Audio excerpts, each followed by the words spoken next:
Assalamualaikum warahmatullahi wabarakatuh. Selamat pagi dan salam sehat seluruh kerabat SDGs Desa Indonesia. Berjumpa kembali kita di Ruang Cakap SDGs Desa, kita makin cakap, desa makin mantap.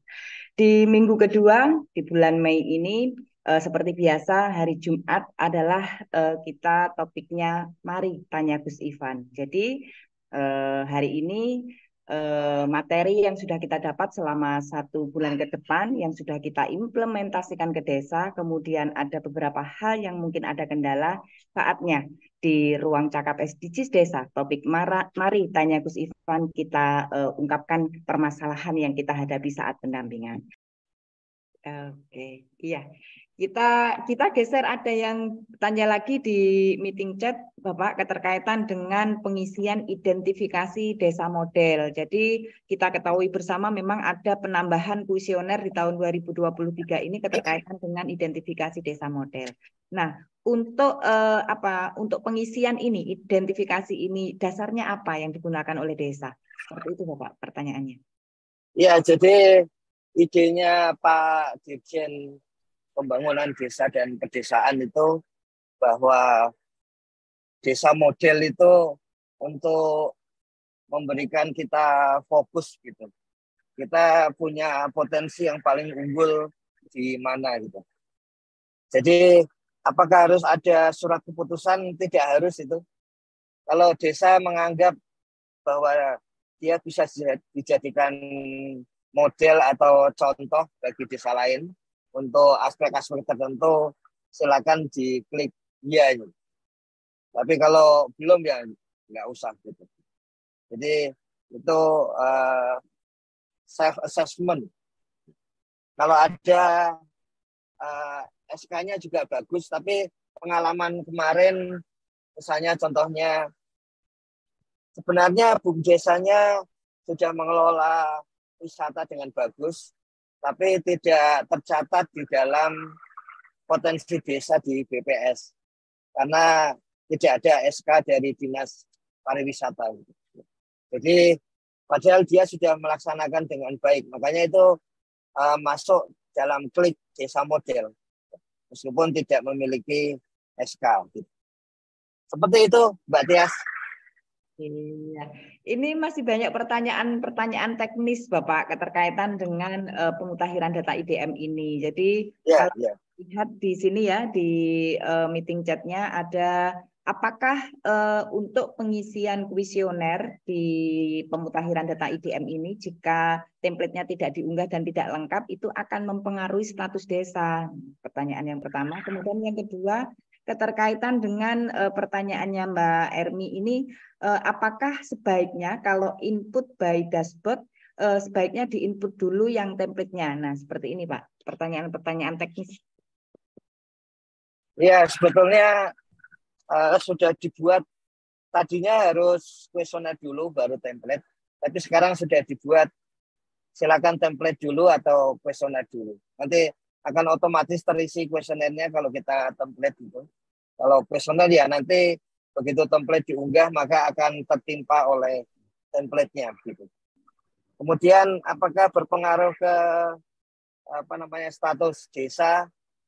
Itu bisa dilihat, bisa dibandingkan dengan keputusan Menteri Desa tentang atau di dalam SOP tentang status desa itu mengambil dari kuesioner mana saja. Jadi kuesioner yang berpengaruh itu ada 52 nanti indikator, dan itu ada kuesionernya masing-masing. Nanti bisa dilihat.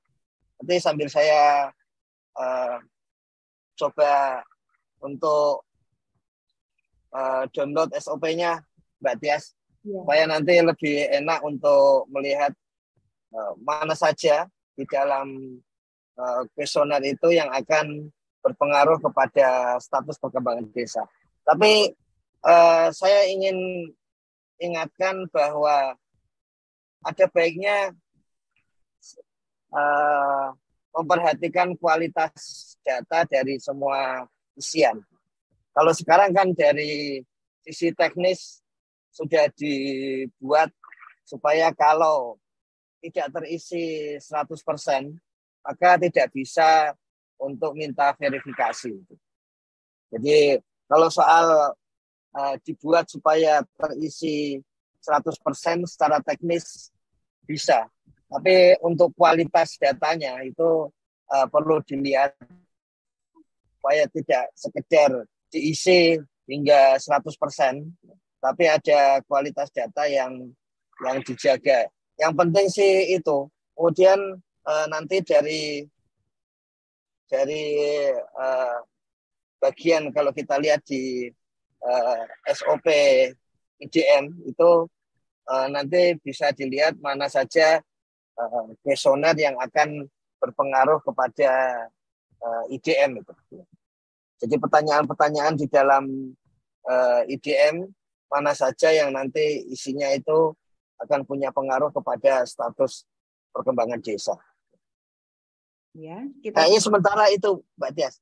Nanti ya, sambil saya bisa lihat untuk share screen-nya SOP-nya Bapak. Jadi teman-teman nanti bisa lebih menyampaikannya ke desa, tahu ya, ini dasarnya dan bagaimana itu. ya. Jadi kalau dilihat di SOP 2023, sebetulnya kalau rekan-rekan mendalami dengan detail, nanti akan kelihatan indikatornya tidak berubah, tapi sedikit pertanyaannya di dalamnya ada perubahan. Jadi, tapi karena saya pikir perubahan itu tidak tidak berakibat buruk begitu ya. Jadi ya oke saja, saya sih sampaikan begitu. Nah, di dalam sini ada mana saja bagian dari kuesioner itu yang akan memiliki pengaruh terhadap skor. Ya. Jadi akses sarana kesehatan, soal skor waktu tempuh, kemudian dokter, bidan, jumlah dokter seperti itu. Jadi kalau itu tidak terisi ya pasti akan punya pengaruh. Jadi kalau tadi misalnya jumlah dokter, jumlah bidan pasti akan punya pengaruh. Kalau soal kalau kita lihat IDM itu kan salah satu keunggulannya waktu itu ya, ketimbang indeks pembangunan desa IPD, itu di IDM itu ada pertanyaan mengenai lingkungan. Sementara di indeks pembangunan desa itu pertanyaan lingkungan tidak ada. Kemudian apa yang ada di IPD, indeks pembangunan desa, yang tidak ada di IDM, yaitu tentang pemerintahan desa. Ada di dalam indeks pembangunan desa, tapi tidak ada di dalam indeks desa membangun. Makanya yang bagian awal soal pemerintahan desa ini kebutuhan agar desa memiliki data itu. Tapi tidak akan masuk ke dalam IDM. Karena memang di awal IDM waktu itu mengarah kepada tugas pokok dan fungsi Kementerian Desa yang di situ disebutkan di luar pemerintahan desa, sehingga punya konsekuensi aspek pemerintahan tidak ikut diukur. Tapi sementara itu bagian dari IPD tidak mencakup aspek lingkungan. Jadi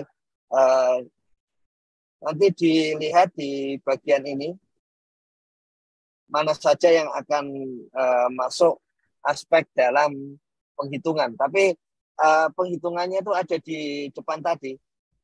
Misalnya yang penting tadi soal jumlah bidan minimal 1 begitu. Kalau tidak ada bidan sama sekali ya pasti nilainya akan rendah gitu.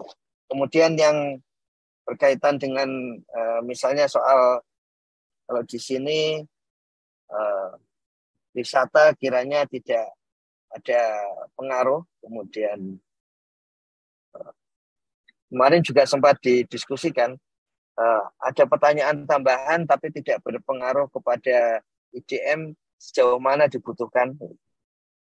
Ternyata menurut kementerian dan lembaga, kemudian dari Dinas PMD Provinsi dan Kabupaten, data itu juga penting bagi desa gitu, sehingga akhirnya dipastikan tetap ada di dalamnya. Tambang juga tidak berpengaruh, tapi yang berpengaruh adalah apakah terjadi bencana di desa. Ini tambang tidak.